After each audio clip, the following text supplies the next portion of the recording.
Good afternoon, ladies and gentlemen. My name is Jindřich Weiss. I'm from JIC. I will be your host for this panel discussion. First of all, I would like to ask you who is still hungry for some more inspiration. Raise your hands. Almost everybody. That's great. That's great. We'll have a very interesting topic, high-tech solutions for the environment. And before I come to the introduction of the speakers, I would like to strongly encourage you to open the swap card application and to ask your questions in the discussion that is under this panel discussion, because I would like to give as much space for your questions as possible. So feel free to do that.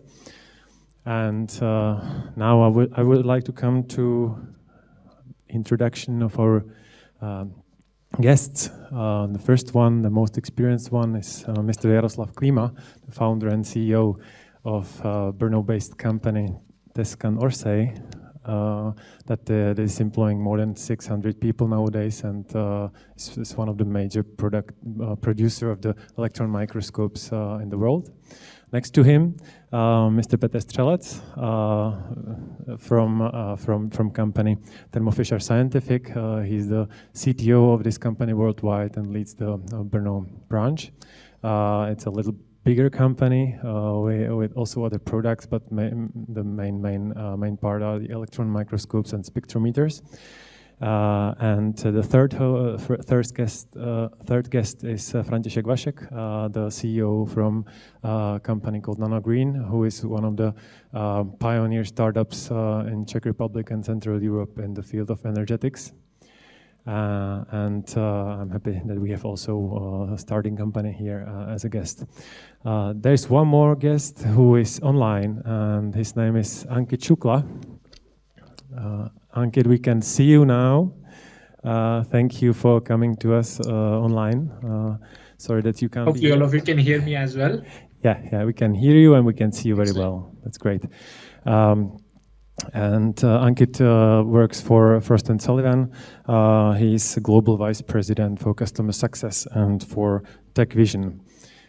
He's speaking from London, if I'm right. Yeah, well, I am. I so wanted, first of all, thank you so much for the invitation and for having me over here. I so wanted to be there. I almost got to the plane, but my COVID test turned out to be positive. Though I don't have any symptoms, but yeah, I'm stuck in London right now, unfortunately. Okay, so we're also happy that you are not here.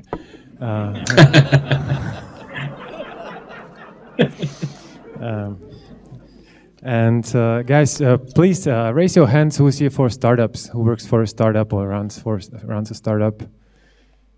Okay, who's from the corporations, from big companies? Oh, even more. And from academia?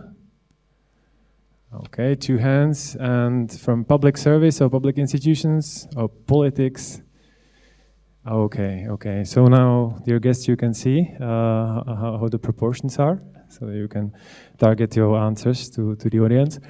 And now I would like to give the word to the Ankit Shukla with his keynote speech about the high-tech solutions for the environment and the megatrends. Ankit, the floor is yours.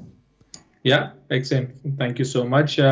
Hopefully all of you can see my screen. We don't have as many technology problems as we have COVID-related problems these days. But yeah, first of all, thanks again for the opportunity. It's certainly good that, we are able to bring a lot of different, as I can imagine, different people into the room from different lens, right? When you look at, when you think of sustainability and high-tech solutions. So anyway, I will try and keep it as motivational as possible. Hopefully all of you walk away with a few interesting technologies and themes that you can probably think of as business opportunities or growth opportunities. And for those of you who don't know Frost & Sullivan, again, we have been around for 60 odd years. So yeah, as for myself, if someone wants to connect, there I am, in the same attire as I am on the picture over there. So that is me. As for what we do, so if I have to mention, we think of the world in terms of growth through these 8 factors. And for today's purpose, I have focused more on the megatrends as well as the disruptive technologies aspect of it. Now, the division that I lead globally from a commercial viewpoint is called Tech Vision, as was mentioned. And these are the 9 technology clusters or 9 planets that, if I call, my universe has. And these are all technology areas or clusters that we track at a global level. We really try and understand what's the science and the technology changing in those clusters at universities, SMEs, government-funded agencies, very large organizations, and certainly try and understand how is that the technology readiness level is changing.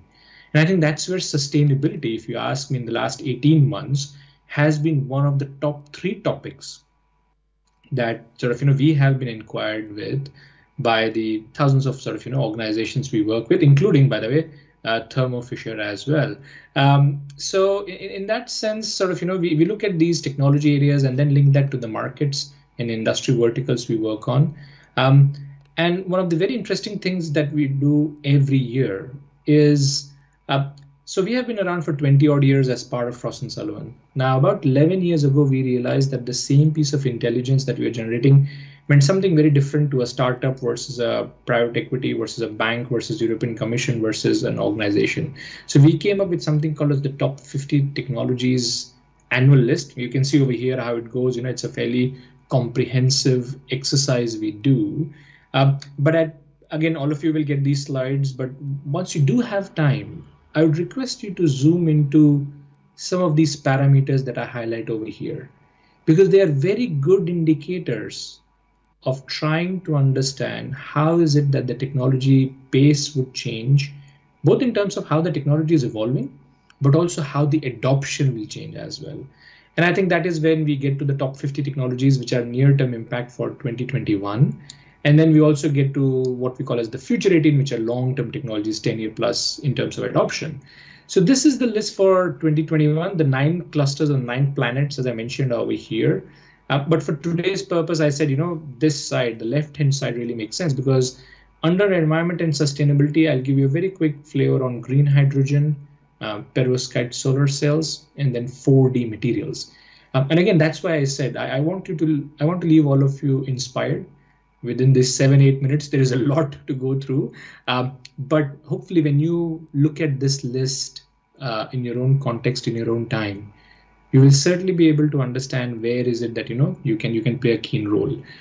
So without any delay, green hydrogen. In fact, I must say this is one of the top topics that we get in terms of a lot of the bespoke work we do. But clearly, it's green hydrogen is very important for the zero carbon economy and decarbonization dream and aspiration that all of us have, particularly because green hydrogen acts as a very good conduit for your long duration energy storage systems. You can see some of the indicators, right? We track how is the funding going in an area. So green hydrogen attracted about 1.5 billion last year. Very strong IP patent activity over here. The global market potential is about 40 billion plus. So as you can see, again, from a sustainability angle, it is no surprise that this will certainly be a prime time candidate. The only request I would all of you have is, as you can see, some of the movers and shakers and companies and organizations over here. So right at the bottom, you see a company called ITM Power. Now, the only reason why I talk about ITM Power is I was told by my analysts in 2012 to invest in ITM Power stocks. At that time, it was 5 pence. Today, it is 4.5 pounds. So my wife always laughs at me, says, you predict the future, but you didn't predict that you can become a millionaire yourself. So you're not so great at predicting the future. So I would say, learn this from me. Please look at some of these organizations and see, where you can have good investment opportunities as well. Going along 4D materials, again, a new class of certainly complex geometries that are being tried for end products. More interestingly, because of the multifunctionality and pre-programmable ability of these materials. Now you would think, Ankit, why are you talking it from a sustainability perspective? The reason why it is linked to sustainability is because it improves the product lifespan and durability. It paves the path for greater design and freedom and customization. And more importantly, it enables multifunctionality and tunable characteristics as well. Again, you can see some of the indicators over here in terms of how it is evolving in terms of the funding and patent and our R&D investment as well. And then finally, if I have not convinced you enough, perovskite solar cells, again, is an area to look into because, again, they are improving in terms of operational efficiency, The material toxicity is a lot lesser. And again, we all know, eventually we all are going to turn into, if you remember the movie Matrix, right? We're all going to turn eventually into battery. So the solar power in us and on Earth will be harnessed. But I think perovskite solar cells are certainly taking that to the next level. Again, you see the potential over there is humongous. You can see the impact on various industries.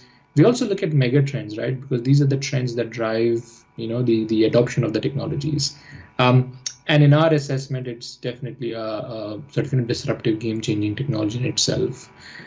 So hopefully with these, it kind of sets the context of what all my esteemed speakers are going to share in terms of their thought on, from a sustainability angle. But yeah, we kind of look at how technologies can solve different problems, what needs to be done differently, what is the commercial potential to power. But here's what I would leave all of you in terms of a thought. It's very important to not get stuck into the economics of the technology when you're thinking from a sustainability angle. It is a long-term game and it is unavoidable. So the opportunities are there. It's all about how do you invest into them, and again, how do you actually make the best of it in terms of where you want to grow and where you want to develop. So that was me. Thank you so much. Thank you, Ankit. And I'll be happy. Thank you. Thank you. Thanks for the inspiration and also for the list of movers and shakers. I haven't seen many Czech companies there, so maybe you can change it.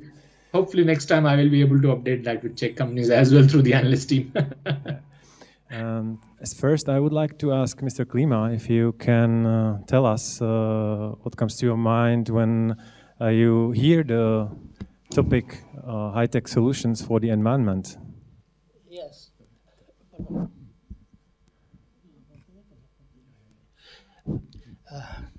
Yes, so dear panelists, dear audience, ladies and gentlemen, we have just seen and heard a list of emerging technologies and their application that would be and also are desirable to implement soon in order to improve our world. Thanks for that. However, I would like to look at the problem of innovation in terms of their acceptance by humanity. Recently, we can hear discussions on the topic. Will the world change after COVID? Many speakers believe that yes, that people will be more responsible, more kind to the nature and to our planet. I am personally skeptical. The main innovations, motivations for human behavior have not changed for thousands of years, and yet humanity has experienced disasters far worse than the current COVID epidemic. Namely, people have been trying for maximum returns, benefit or enjoyment at minimum cost. And there is also another motivation for innovations, namely the desire for power, which led to accelerated improvement of technologies, to the development of new materials and to inventions of war machines. We can observe that despite the statements of politicians and the visions of idealists that the globalization, the accumulation of capital, research and production capacities, and the connection of sales networks continue to this day, even in the past COVID times. People do not voluntarily give up their benefit, their comfort, and therefore new technologies must also be economically advantageous, thus convince the people of our world. Otherwise, populist politicians who threaten the people with lowering living standards in implementation of innovative technologies will win. And here I can see the main challenge for innovators, bringing innovations that are more environmental friendly, but also more cost effective and improve the quality of life. It is possible. After all, renewable energy sources until recently cursed as a consumer of financial resources have already become the cheapest source of electricity. Of course, initially, before new technologies develop to the required level, before they become sufficiently widespread, they are expensive. And there is the challenge for reasonable politicians, for honest governments, to promote these technologies from public funds. But there is also a space and opportunity for elites. Here they can prove that they are real elites, leading by example the use of those at first expensive innovation. And it really happened and happens. For example, in the United States and Western Europe, but also in Japan, it is unbearable for businessmen or top managers to use a car with a diesel engine. The electric car become a matter of prestige and even social necessity if one applies to a certain social class. And this then has effect of reducing the prices of electric cars and increasing the availability for general population.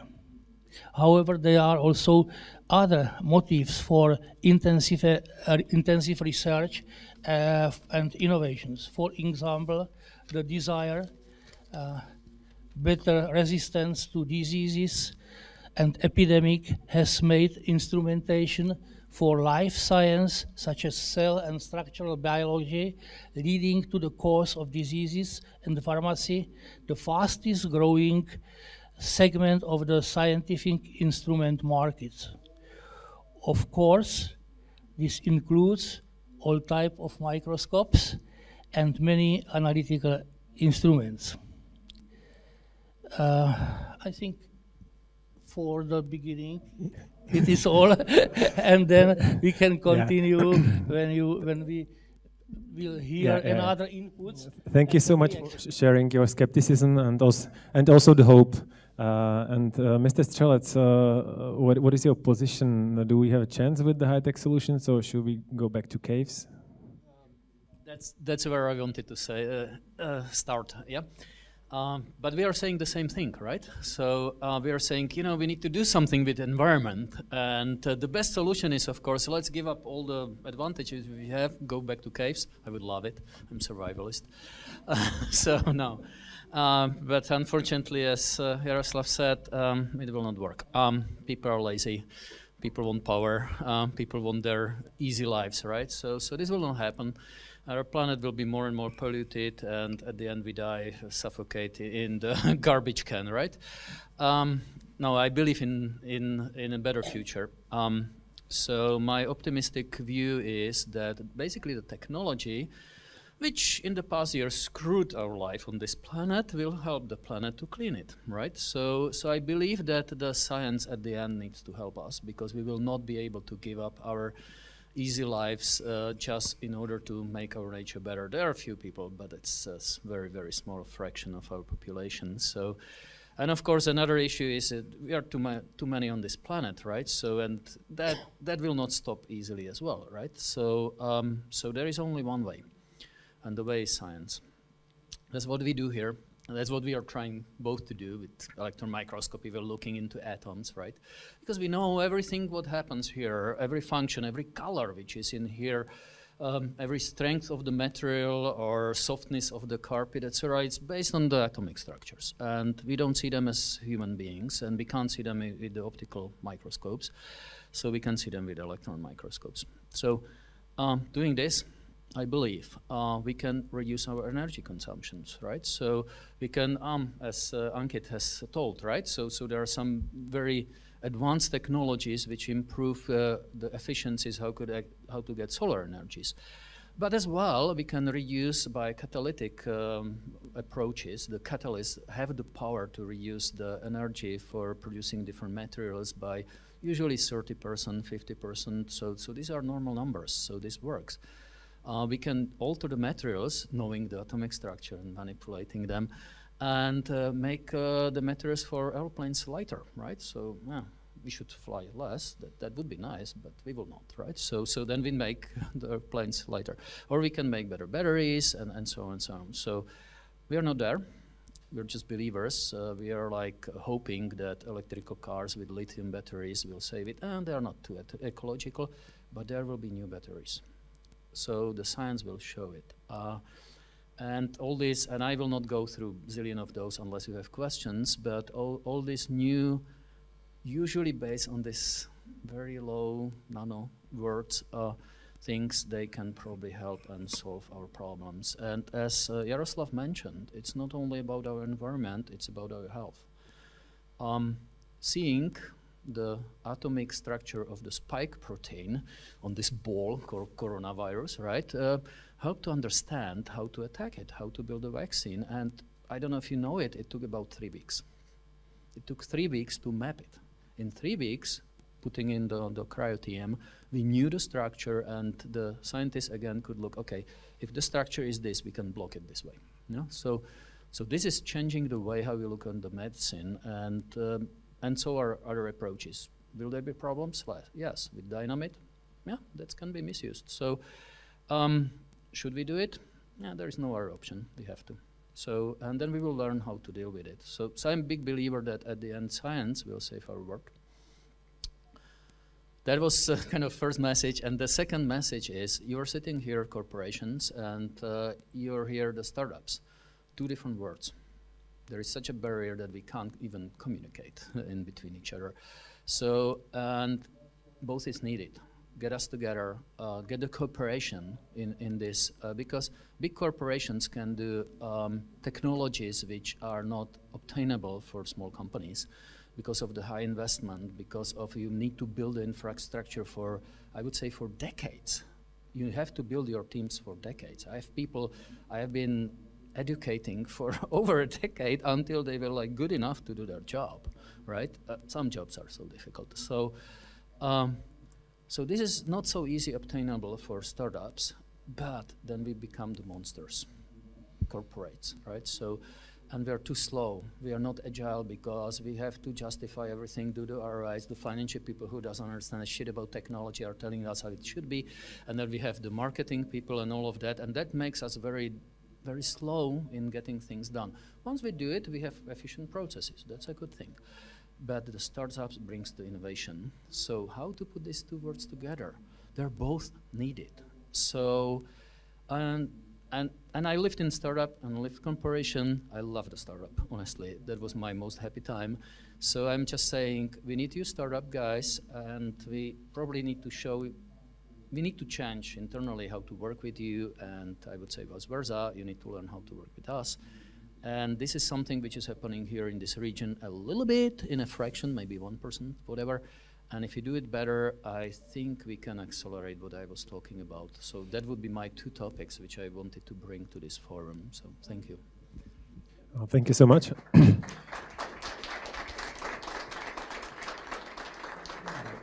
I'm grateful that your products help to deliver the vaccine so fast. Thank you. František, how do you see the high-tech solutions for the environment from the perspective of Czech startup? Yeah, I think I should correct this first, because startup in pure definition is a company which is very young and grows tens of % per week. So we've been around for 9 years, but still in energy sector it's quite disruptive and quite young. because this sector is quite slow and regulated, and changes do not happen overnight.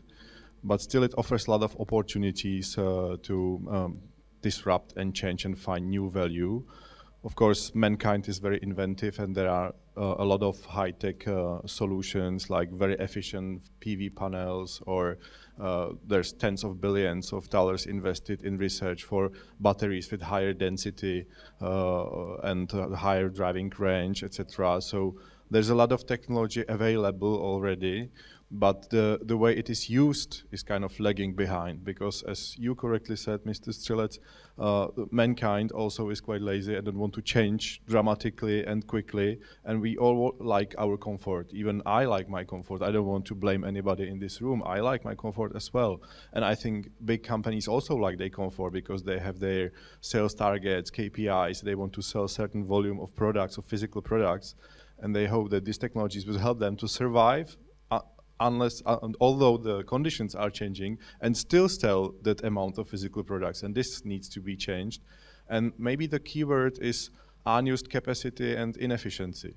And that's what we try to concentrate on, because we are lucky that our business model does not need investment into R&D of sophisticated technologies like a microscope, but we can disrupt energy sector by digital technology, which is software basically, because there's a lot of unused capacity and inefficiency in energy sector. And because we have this dramatic change of energy, where coal will be phased out and a lot of renewables are coming in, and we will have a problem because we need to align the generation side and the consumption side. There's a lot of opportunity to smartly control appliances and generation sources and accumulation, and use these disruptive technologies wisely, and then slowly change the way we use energy. And example might be e-mobility, because this is a disruptive technology, clearly. Maybe it's a giant leap from nowadays perspective, because automotive is not ready to change overnight again. They're just partially changing their portfolios and still concentrating on number of sales of physical vehicles, 2 tons of steel that everybody wants to own, and let it sit in front of their house for 95% of time. And this maybe needs to change as well. So it's not the way that we should criticize it for the short driving range and discomfort when charging it for longer time than refueling it with fossil fuel, but the way we're really using mobility. There's multimodal mobility, there's city mobility, shared vehicles, autonomous vehicles which will charge themselves, and then for a holiday you can still rent diesel and go by highway because it's not that big harm. So this is these new smart ways how to get new value from new services and new way of usage things from our perspective that we can understand. And in the energy sector, it means, for instance, that we will control a flexibility of certain devices and appliances. You can imagine like there's this large warehouse with refrigeration compressor units which have hundreds of kilowatts or even megawatts, and these are cooling down these large warehouses to certain very low temperature, below zero constantly. But if they were planned wisely and planned for the in and out moving of the goods in the warehouse and out of the warehouse and volatility of the temperature, they still can keep the hygienic standards or the temperature that is needed to preserve these goods and provide the flexibility to the system, which is a value. So that's what we try to do, and I believe that in any part of the value chain, in any industry, which is always complicated, and startups do not see it from the outside world because popular articles and legislation will not tell you how this industry really works. And that's also what you have said, and I can only underline it. Let big companies open their gates and disclose how are the mechanics of the industry working, so that startups can find these little inefficiencies, little unused capacities, and build these smart ideas to really create new value. And this will gradually change and let us adopt these incredible technologies that are available. But it's not about replacing one technology with another technology, but using it wisely first. Thank you very much for the concrete examples and also for the challenging the corporations to open up. Yeah. I will come to the questions from the audience now, and to be more concrete, I will use one that is asking, Georgie is asking, what's your most expected practical application of a recent nanotech research, let's say 5 years? Who would like to give some examples and open up what's ahead of us?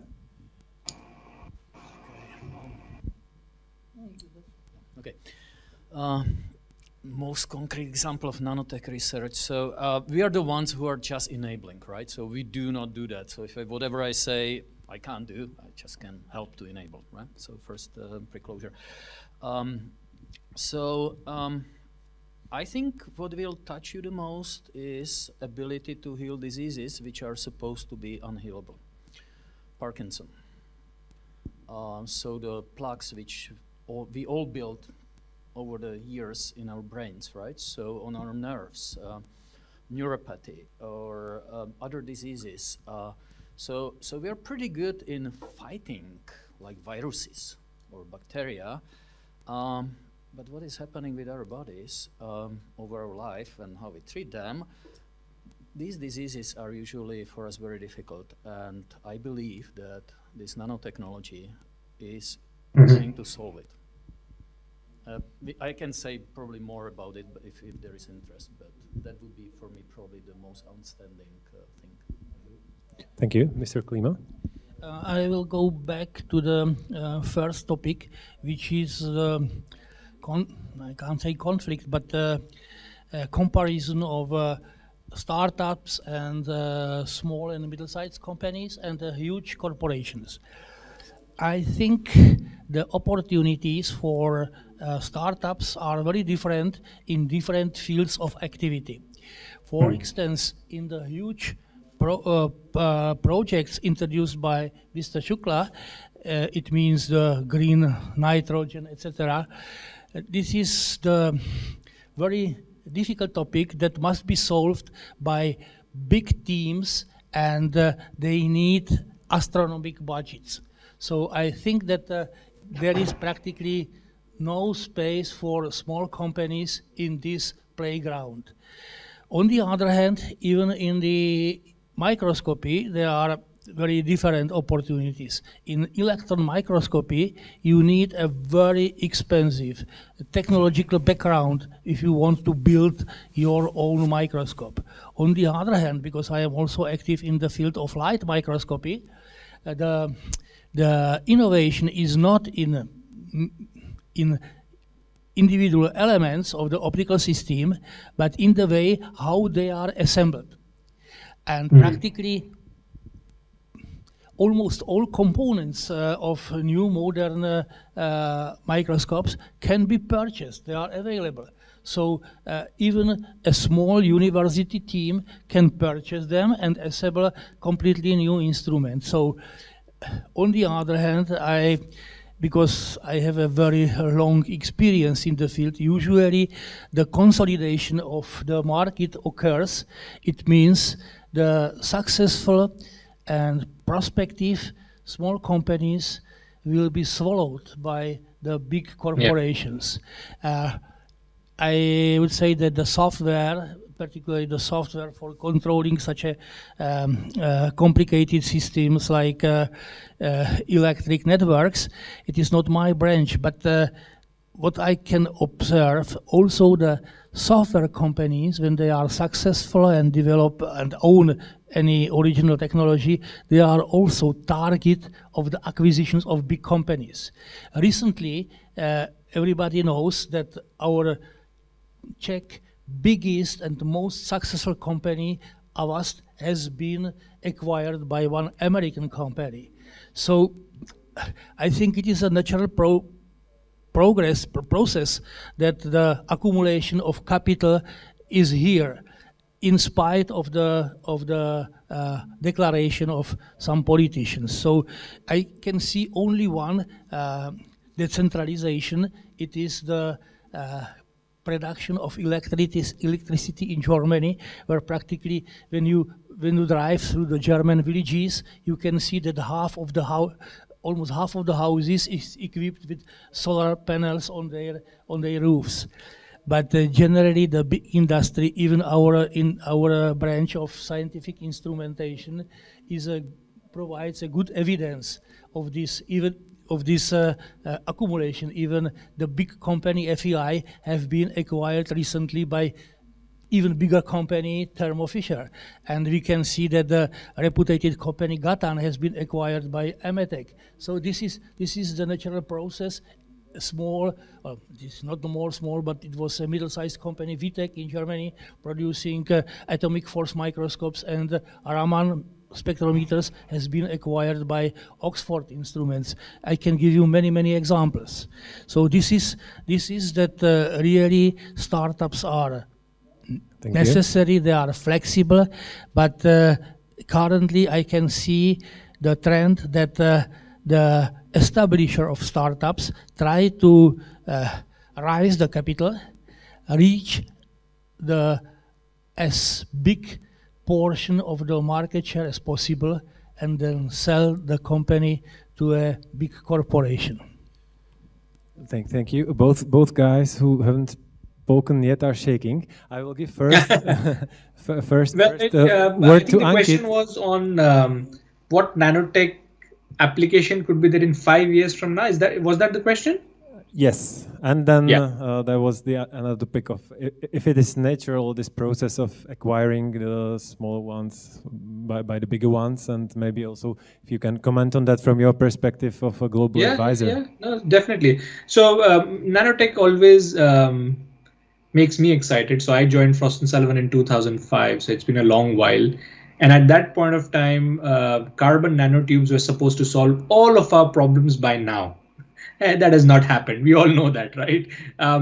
But having said that, though, if you look at your phone, right, some of the phones that all of us own are, you can throw them in water and they don't absorb water because of the super hydrophobic coating that's there.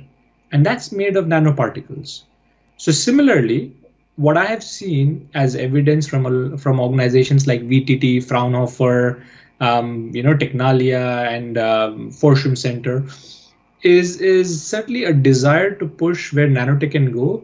But even the big materials companies like BASF, DuPont, Dow, they certainly have nanomaterials of different classes in their own products right now. We don't get to know it simply because at a nano level, the science is so different that regulation is not able to keep up with that.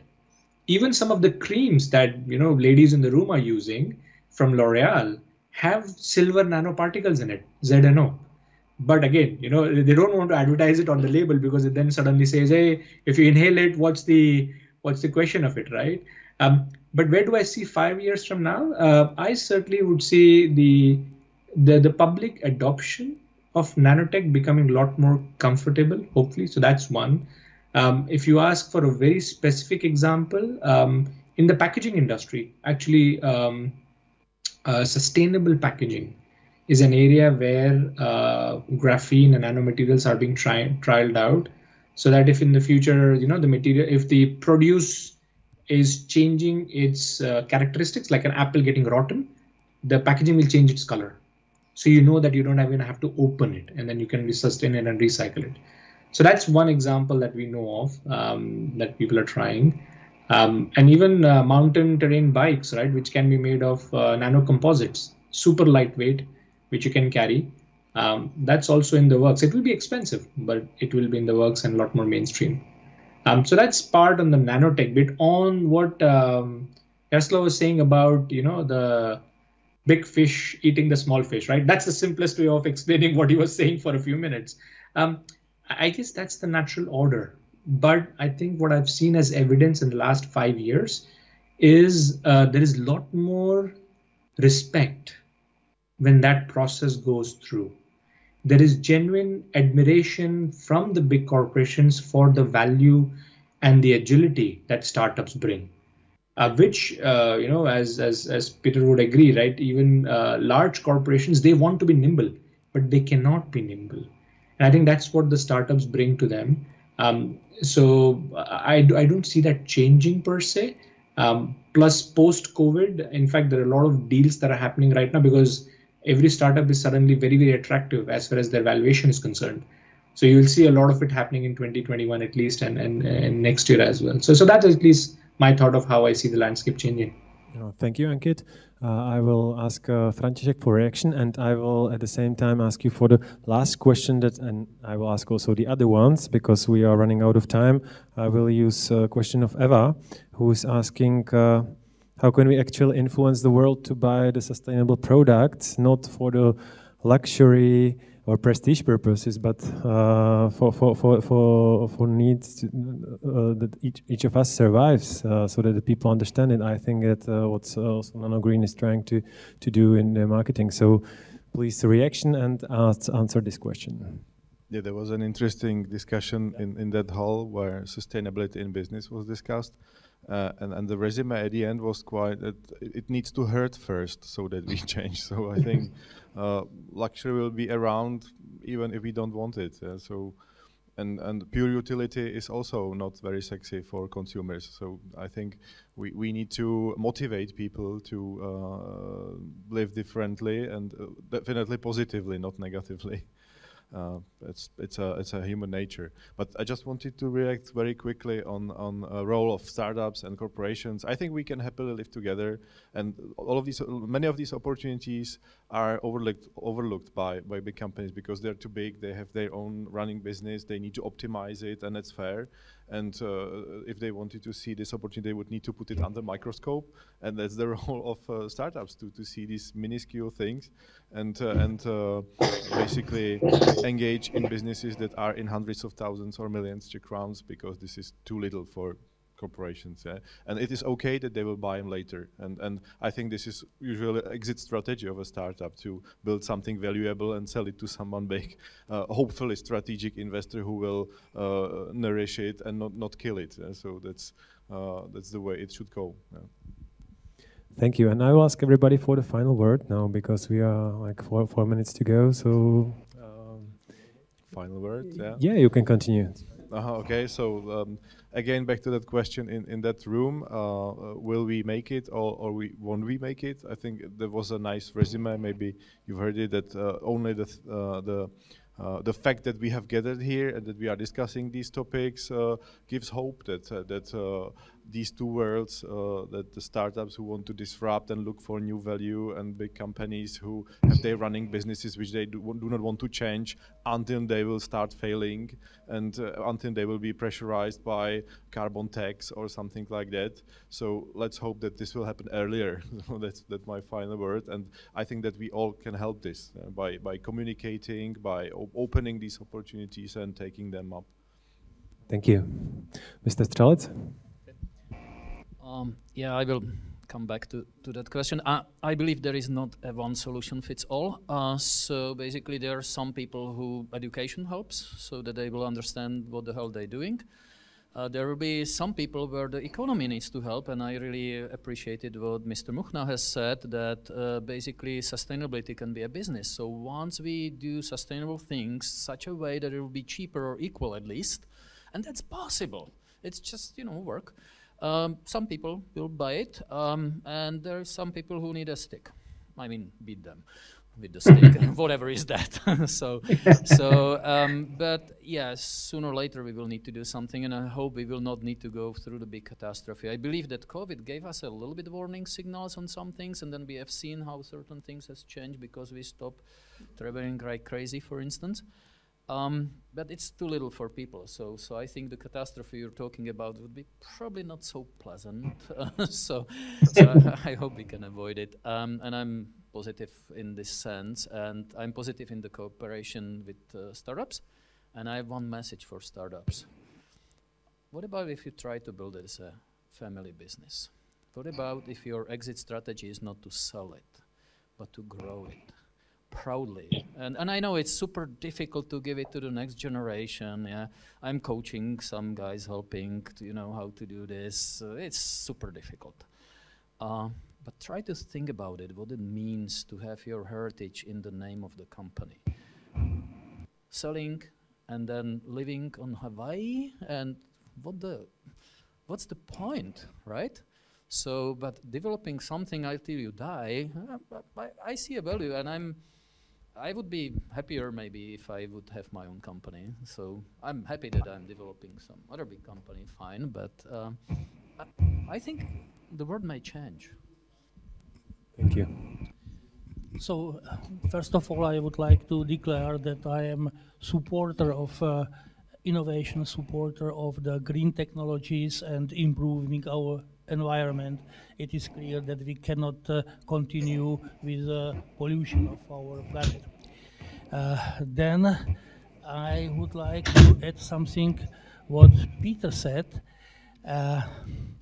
In our branch of the Hightech, we cannot stagnate. You see, you can keep a restaurant for all the life on the same size. You can one restaurant, you can own maybe 2 restaurants, but you can still do the family business. But in our branch, you or grow or you follow down. So the stagnation is hardly possible. Nobody succeeded to balance. So I know our branch very well, and I can see what Peter said. You can see the possibility to grow your own business and try to be a competitor of the big corporations. But you see, I tried to do it, but now it is not the second half of 19th century, and the space for the organic growth is limited, and the middle-sized company can grow, but the certain ceiling. I believe that our company has really reached the ceiling of the possibility, of the opportunity for organic growth. And when we would like to grow, we need to become much stronger company to be able to compete. So this is civil reality, but really my dream to create a Czech Siemens has gone. So maybe in the end I wish all of you success and mainly the good health. Thank you. Thank you. And before the final applause, the final word from our international guest, Ankit, please try it to be brief. We are running out of time. Sure. I think, of course, the theme is sustainability, but if you all remember, right, 10, 15 years ago, it was, there was an era of smart. Everything was suddenly smart. And then everything became suddenly green. And now, right now, everything is sustainable. So see, that's human nature. That's aspiration. And I would leave you with that thought that right now, sustainability has become a desire, not just because coronavirus has happened or the economy is going down or we are in the, the new decade of this century. It is just the way how business will find reasons to progress the adoption of both technology and new products and change our behavior. See, it's all about changing our behavior at the end of the day as consumers, right? Our kids of today, right? Young kids, teenagers, they all understand the concept of a sustainable product. They understand, what can be recycled, what can't be recycled. But it is imperative for that to happen. And if you think of our life right from the plastic bag to the electric car that you're going to buy, everything has a sustainable angle to it. But we all know why it is done. And there are enough technologies and enough reasons and policies for it to happen. I guess the end thought I would leave all of you with is that there is a lot of cause for optimism ahead, and especially coming out of the pandemic, it feels a lot more like that. There's a lot of cash around. So for startups that are looking for cash, be smart, of course, you have to keep on, be relentless and keep pitching. And as for large organizations, there are a lot of startups around. So there is business, someone needs a boat, someone needs a land. You have to be just optimistic. That's what I would say. Thank you so much. Thank you so much, Ankita. Thank you all guests. Big applause for them. Thank you. And thank you and enjoy the rest of the evening. That's all for this panel discussion. Bye.